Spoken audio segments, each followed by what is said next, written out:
Olá, amigos. Estamos iniciando mais um programa, O que diz Kardec. Hoje conosco, mais uma vez, nosso companheiro Milton Felipelli.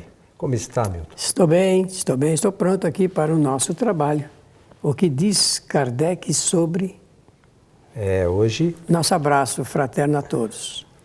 Hoje há uma questão aqui que nos foi encaminhada, Milton, que diz o seguinte, e eu acho que é uma dúvida, inclusive, de muitos que nos assistem. Anjos da guarda e espírito protetor são a mesma coisa? Podemos saber quem é o nosso protetor espiritual? Eu acho que essa é uma questão que muitas pessoas que, pelo menos eu conheço, frequentam o centro espírita, querem saber, se possível, até o nome do seu protetor espiritual, né? Tá bem, então não há dúvida nenhuma que a busca do conhecimento ela é válida e está na conformidade com o nosso aprendizado, até por uma questão de ordem prática, que nós temos que saber usar. E como nós vamos falar hoje, vamos comentar. Então vamos começar dizendo o seguinte, o termo anjo guardião pertence à religião católica e se refere exatamente ao ser que pode nos proteger. O anjo é uma figura exemplar ligado com a ajuda e a cobertura espiritual que se dá. Até existem vários contos, histórias referentes aos anjos que, digamos, salva a vida de uma ou mais pessoas, situações de acidentes, desastres, acontecimentos. Então, é uma coisa bastante interessante esse estudo. E o termo protetor espiritual está mais consentâneo com a doutrina espírita, porque foi o que Allan Kardec conseguiu apurar da natureza das questões que ele levantou e a natureza das respostas que ele recebeu dos espíritos superiores quando o ajudaram a escrever o livro dos espíritos. Do ponto de vista doutrinário, podemos dizer assim, sim, anjo da guarda e espírito protetor representam a mesma coisa. Então, a partir desse princípio. Agora, qual é o papel do protetor espiritual? O Espiritismo ensina que ao reencarnar, o espírito recebe uma proteção através da presença constante de um outro espírito, claro que está numa melhor condição do que o reencarnante, para protegê-lo. Como é que o protetor protege? Ele não protege com as mãos, segurando coisas para defendê-lo. Não é assim que funciona. O protetor, ele protege através da ligação de pensamento, porque ele serve, digamos assim, para aconselhar, para sugerir, para advertir, para admoestar muitas das vezes. Então, através do aconselhamento, ele sugere ao espírito o quê? Sugere o espírito proceder bem. Nunca um protetor espiritual vai recomendar ao protegido que faça uma coisa inadequada, uma coisa má para si. Ao contrário, vai recomendar tudo de melhor, de bom e de melhor. Então, é o que nós precisamos primeiramente saber. Como é que o protetor protege? Muitas pessoas têm a ideia de que nós temos muitos protetores, e pode ser que sim, mas um deles, digamos, o primeiro, é aquele que se destina a servir como protetor espiritual mesmo, na encarnação. Os demais são para, digamos, acontecimentos, circunstâncias, e talvez nem tenham a mesma qualidade espiritual do protetor nosso espiritual. Esse está sempre ligado com o seu protegido. Pena que nós não pensamos nisso. Nós desligamos a nossa antena dessa ligação com o nosso protetor espiritual. Nós deveríamos tomar o cuidado na vida e realmente, antes de fazer as coisas, pedir uma inspiração, porque é através da inspiração que o protetor espiritual pode nos ajudar. Inspiração. Ô Milton, então, dentro do que você está falando, pode acontecer desse espírito protetor se afastar de nós definitivamente por nós não ouvirmos as suas intuições, os seus conselhos? Bom, eu penso que jamais um protetor espiritual, como é que se costuma dizer, desiste do seu protegido, por pior que ele seja, porque realmente ele assumiu essa responsabilidade espiritual. Assumida, ele vai conduzindo. Os outros protetores que nós chamamos de guias, eu penso até que podem se afastar em decorrência do nosso mau proceder. Mas o protetor espiritual está sempre presente, cada vez mais consciente dessa necessidade. Imaginemos, se com proteção nós cometemos muita coisa, sem ela, então, meus amigos, o que seria de nós? Então, aquela imagem que a gente vê em alguns desenhos, sobretudo, que tem lá a pessoa e tem um anjinho, um com asinho, outro com um garfinho, representando o céu e o inferno ali, o bom e o ruim. Isso é muito mais, embora aquilo seja só uma ilustração, mas isso é muito presente nas nossas vidas, né, Milton? Funciona porque também assim mesmo. Existem os espíritos que querem nos prejudicar. E intuem de forma negativa, né? Sempre faça o pior e não o melhor. O outro, por natureza e critério, sugere sempre o melhor. Agora, no final da pergunta, a pessoa diz assim, podemos saber o nome do guia espiritual, do protetor espiritual? Eu penso o seguinte, querido amigo Coelho, que valor teria saber ou não o nome? Além do que, normalmente os espíritos nunca dão um nome absolutamente correto. São um nome, digamos, um nome fantasia, porque, sinceramente, a denominação nada importa. O que importa realmente é sabermos dessa proteção. E cada pessoa tem o seu motivo para acreditar que ela é protegida. A única coisa é que, às vezes, alguns gostariam que fosse um espírito com nome... Né, um nome bonito, conhecido, né, por vezes, eu imagino que um espírito que tivesse uma elevação. Uma patente maior, espiritual e tudo mais. Mas aí já é vaidade, não é? Aí não estamos falando de uma real necessidade de conhecimento. A real necessidade de conhecimento nos leva àquilo que você pega com Kardec, que é a necessidade de termos um protetor para a nossa realização aqui na Terra. Essa é a realidade. Na pergunta 489 do Livro dos Espíritos de Allan Kardec, Kardec pergunta aos espíritos se há espíritos que se liguem particularmente a uma pessoa visando protegê-la.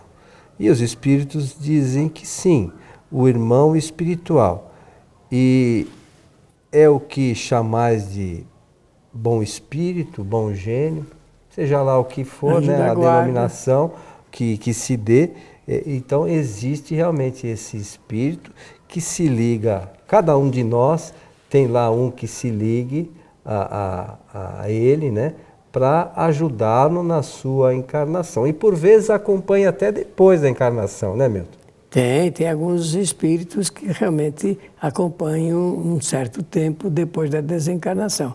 Agora, o que acontecerá conosco se nós continuarmos nos preparando, que nem nós estamos todos, com conhecimento, uma extensão maior da bondade, da vontade de ajudar o próximo? Vai acontecer que dentro, quem sabe, de alguns milênios, a gente também vai ser protetor de algum espírito, de alguém que reencarna.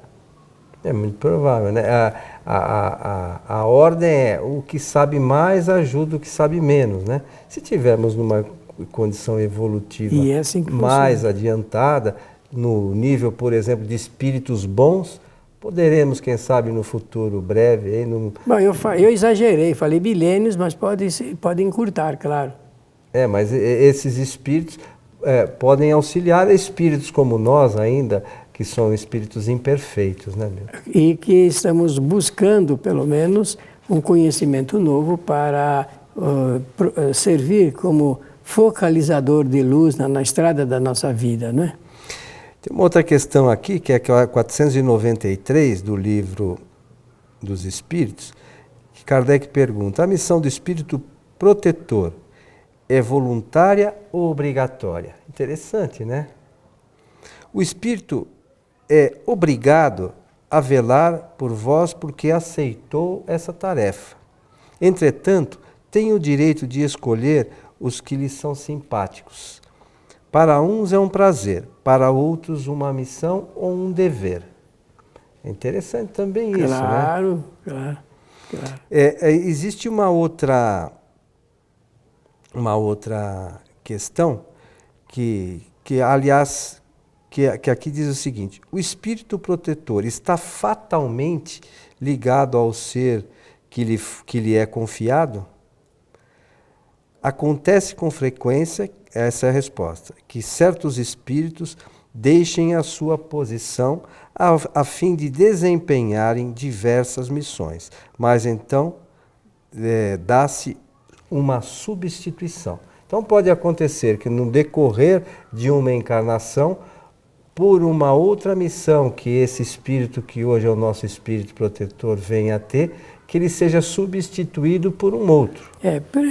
Mas é um tanto quanto raro, mas pode ocorrer. Hipoteticamente é possível, né? Na lei das probabilidades e possibilidades e necessidades, sim, com certeza. Mas é interessante isso para a gente ter consciência que jamais estaremos desamparados de algum espírito que esteja tentando, pelo menos, nos auxiliar, né? Porque às vezes eles estão lá, se esforçam, mas a gente não escuta. Porque tudo é aprendizado. Eu penso que se eu disser que nessa fantástica engenharia divina, portanto, engenharia de Deus, que cria essas possibilidades, isto está dentro de uma necessidade daquele que ainda não sabe tudo, aprender um pouco mais com aquele que aprendeu e sabe mais. E nessa troca, então, de conhecimentos reside os benefícios decorrentes da bondade, dita bondade de Deus, bondade do Criador, porque é para o bem. Tem uma outra questão aqui, que aí é decorrente da anterior, né? O espírito protetor abandona por vezes o seu protegido quando este se rebela contra os seus conselhos. Aí ele diz que afasta-se quando vê a inutilidade dos seus conselhos e quando mais forte é a vontade de sujeitar essa influência dos espíritos inferiores. Entretanto, não o abandona completamente e sempre se faz ouvir. Então, o homem quem faz ouvidos moucos, aquele volta desde que seja chamado. Ou seja, sempre que for chamado de volta, ele está lá, deixa a gente, às vezes, por nossa conta. Passar, né? Por certas experiências, né? Mas não se desliga totalmente, porque assumiu a tarefa, assumiu essa responsabilidade. É sempre a questão eles respeitam o nosso livre-arbítrio, as nossas escolhas, claro, às vezes. Né? Eles não modificam o nosso direito de escolher. Somos nós que escolhemos e nós que praticamos, nós que agimos. E eles procuram nos aconselhar, conforme eu disse no início, através da condução de pensamentos melhores. Nessa mesma linha, então a gente pode imaginar também, Milton, que não são os espíritos chamados obsessores que fazem, eles podem até também, de certa forma, nos induzir a alguma coisa, mas a escolha também de fazer certo ou errado é sempre nossa. Claro, né? Mesmo a indução respeita o direito de escolha, de aceitar ou não. A partir do instante que o espírito encarnado, ele não aceita, essa palavra não aceita, significa colocar anteparos para a ligação. Porque do ponto de vista dos acontecimentos, funciona pelo envolvimento e manifestação. Interessante. O meu amigo Milton, vamos imaginar que uma pessoa esteja numa condição de obsessão muito forte. Embora nós tenhamos já lido que o Espírito jamais nos abandona, o nosso Espírito protetor jamais nos abandona, nessa condição, como o Espírito que está sendo obsediado perde um pouco a lucidez, como é que ele pode auxiliar esse Espírito? Olha, agora mesmo seria uma coisa bastante interessante ali, daquele jeito, essa tradução é do Dr. Júlio de Abreu, né? Uhum. Então, sempre o Espírito protetor, ele encontra um mecanismo para fazer as suas sugestões, sempre ele vai encontrar. Agora, respeitado o estado em que se encontra o ser que está recebendo a proteção. Como ele se envolveu dramaticamente com a enfermidade chamada obsessão, dentro dessa enfermidade ele aí mesmo vai encontrar, porque a obsessão, diferentemente do que as pessoas imaginam, ela é um bem para acordar o indivíduo, fazer ele recobrar e voltar para o caminho certo, aprender a coisa certa e tudo mais. Naquele momento é que existe essa ideia de que é um grande mal, mas ele é um grande bem. E é por intermédio desse caminho que o Espírito protetor pode ajudar o ser, seu protegido, a entender o que está acontecendo. E você fala que é um grande bem porque é a forma de despertar aquele espírito para uma outra realidade. E dissolver coisas do passado, né? Às vezes diferenças com esse espírito que hoje é o responsável pela obsessão desse obsediado. Que na verdade ele está devolvendo algo que realmente ele recebeu anteriormente. No fundo, essa permuta ela é a que está em vigência. É bastante interessante o estudo da doutrina, os esclarecimentos que a doutrina espírita faz nesse sentido, para que a gente pudesse pensar. Ninguém vai querer ficar obsediado, né, Milton? Mas que a gente pensasse de forma diferente para se conduzir melhor na nossa encarnação, né? E Kardec diz no Livro dos Médiuns, no capítulo 23, que é a insistência e persistência que o espírito promove com outro espírito devido a esses acontecimentos anteriores. Você está falando da obsessão. Porque realmente ela funciona. Que a ação persistente do espírito sobre outro. Ela funciona como um veículo para acordar, para chamar a atenção. Funciona como lei de efeitos sobre causas anteriores. Eu poderia falar lei de causa e efeito, não é isso? Mas ela é em si um efeito forte, bem caracterizado, ou simples, ou fascinação ou subjugação, por essas três modalidades, chamar o espírito para essas solvências do passado.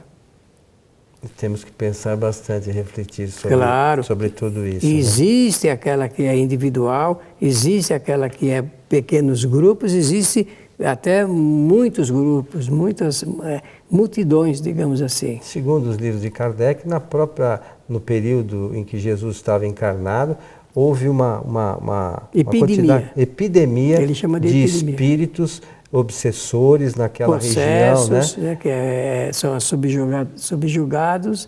Mesmo no tempo de Kardec, ele soube lá, ele deu o nome, que é um termo que se dava antigamente para a subjugação, ele diz os possessos de Morzine. Morzine é uma localidade, uma cidade, e faz uma referência, então, de todos os habitantes da cidade passando por essa enfermidade. Olha que coisa interessante.